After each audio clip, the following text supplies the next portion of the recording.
Timekeeper. He had been given a watch on his 10th birthday. It was an ordinary gray plastic wristwatch in every respect except for the fact that it was counting down. That is all the time you have left in the world, son. Use it wisely. And indeed he did. As the watch ticked away, the boy, now a man, lived a life to the fullest. He climbed the mountains, swam oceans, he talked, laughed, and lived and loved. The man was never afraid, for he knew exactly how much time he had left. Eventually, the watch began its final countdown. The old man looking over everything he had done, everything he had built. 5. He shook hands with his old business partner, a man who had long been his friend and confidant. 4. His dog came and licked his hand, earning a pat on the head for companionship. 3. He hugged his son, knowing that he had been a good father. 2. He gave his wife a kiss, one last time. 1. The old man smiled and closed his eyes. Then, nothing happened. The watch beeped once and turned off. The man stood standing there, very much alive. You would think that in this moment that he would have been overjoyed. Instead, for the first time in his life, the man was terrified.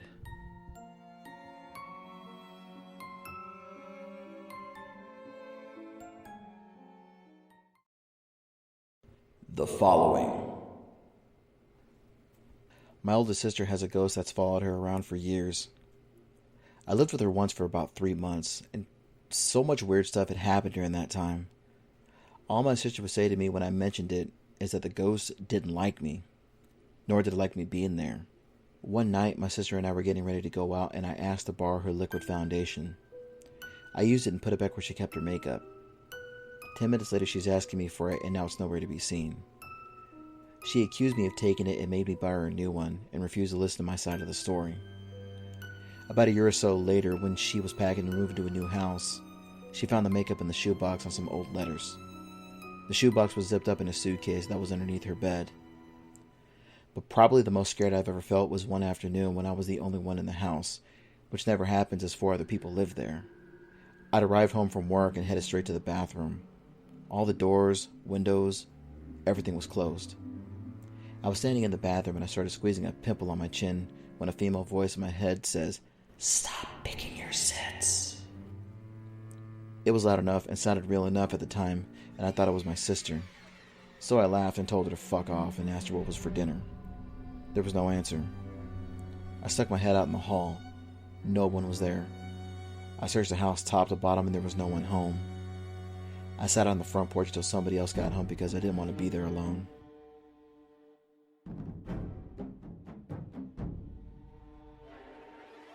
The Princess.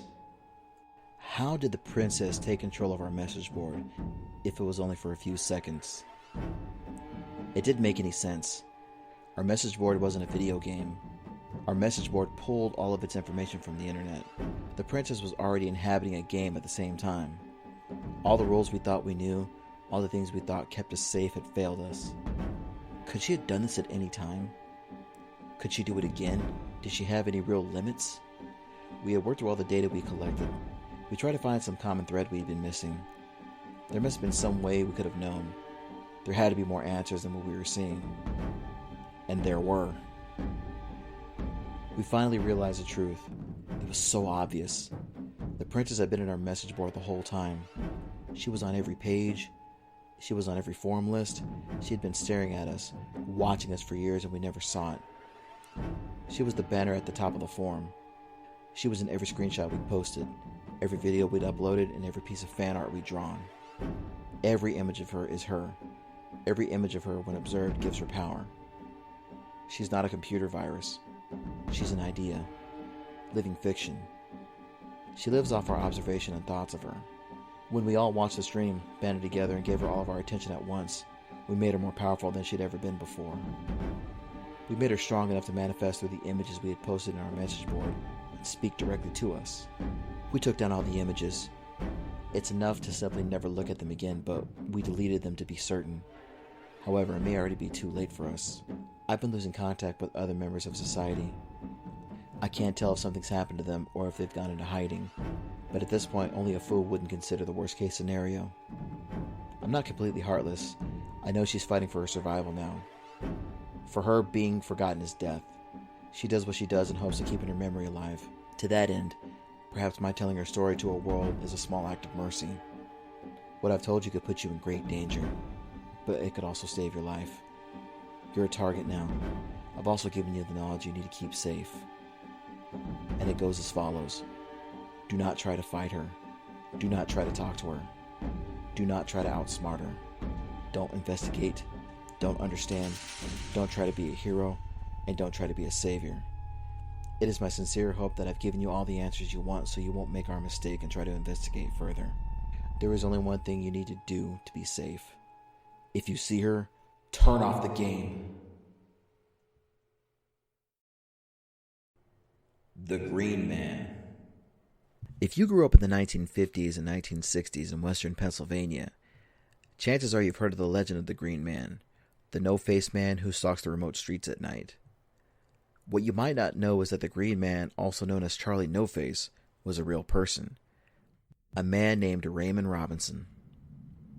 The legend of the Green Man states that he glows green as a result of being struck by lightning or being shocked by some kind of industrial accident.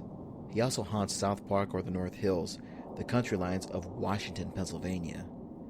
The legend goes that he roams a hollow late night and chases off parkers and loafers.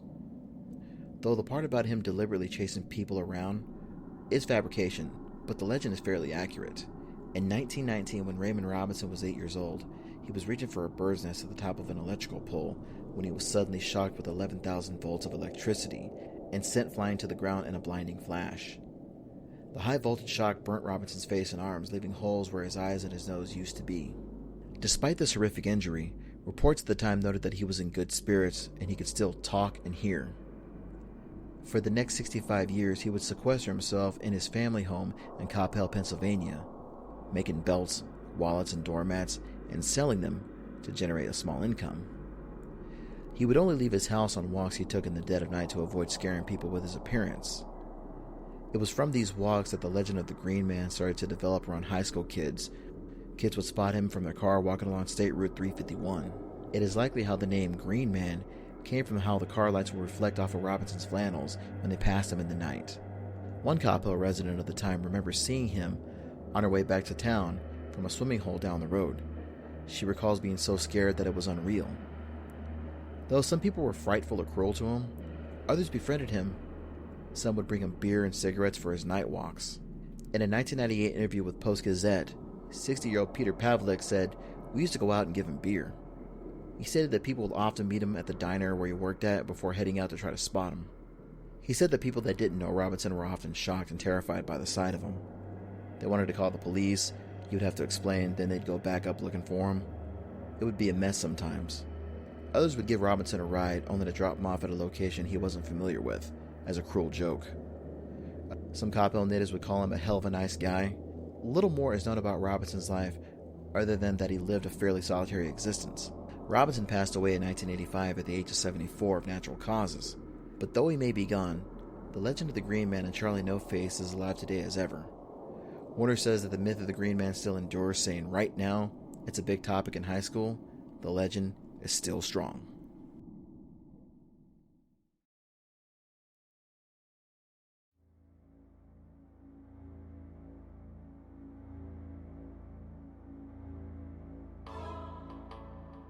The Tale of Oiwa.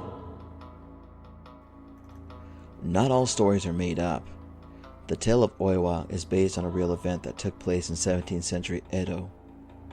Oiwa was a stunningly beautiful woman who was married to the samurai Iman, a petty man who only loved her for her head-turning looks. Another woman, Umi, was madly in love with Iman, and out of jealous rage, she tricked Oiwa into using cream that was laced with poison. It disfigured Oiwa's face, causing one of her eyes to droop and all of her hair to fall out, without her even noticing. Disgusted with the new appearance, Iman wished to divorce Oiwa and marry Umi. The despicable samurai hired his friend Taketsu to rape Oiwa, so that he would have the grounds to divorce her. Iman wished to divorce Oiwa and marry Umi. The despicable samurai hired his friend Taketsu to rape Oiwa, so that he would have the grounds to divorce her.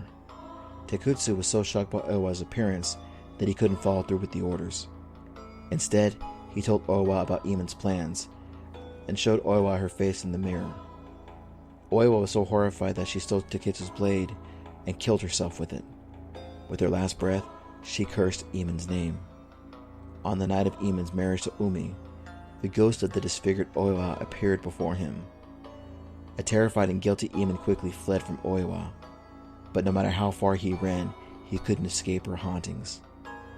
After that night, no matter where Iman looked, even in the very lanterns he used to light his path, he would see Oiwa's face staring back at him with a vengeful look, as a constant reminder of his wrongdoings to this once beautiful woman.